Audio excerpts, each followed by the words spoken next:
কৃষ্ণ কি শুধু হিন্দুদেরই ভগবান? এই একটা প্রশ্ন।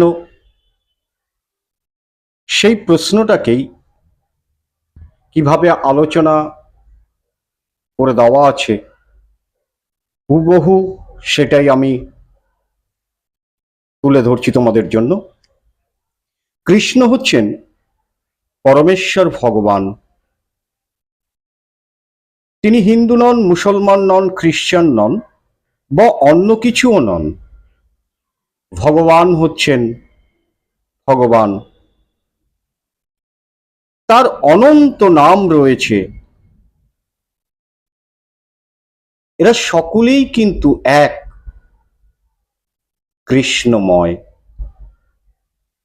আমার প্রভু ভগবান শ্রীকৃষ্ণ।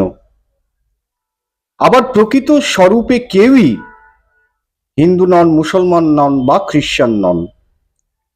এগুলো সমস্তই দেহের সঙ্গে সম্পর্কিত উপাধি মাত্র, জীবের স্বরূপ নয়।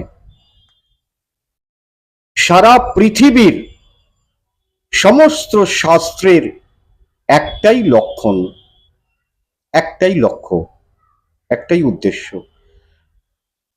ভগবানের রাজত্বে ভগবত ধামে প্রত্যাবর্তন করা।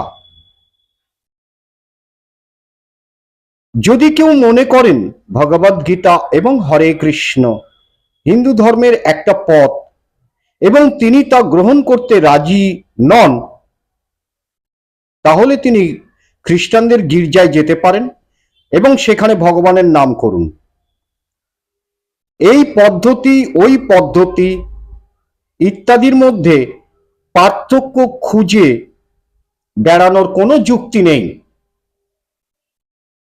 আসল কথা হচ্ছে যে পদ্ধতি অনুসরণ করা হোক না কেন, ভগবৎ চেতনাময় হওয়া। ভগবৎ চেতনাময় কথাটির অর্থ প্রতিটি চিন্তা, প্রতিটি বাক্য এবং প্রতিটি কার্যের মাধ্যমে ভগবানের সেবা করা, তার সন্তুষ্টি বিধান করা, অন্যকে ছোট করা, অপমান করা, কষ্ট দেওয়া বা নিন্দামন্দ করা, এটা প্রকৃত ভক্তের কাজ নয়।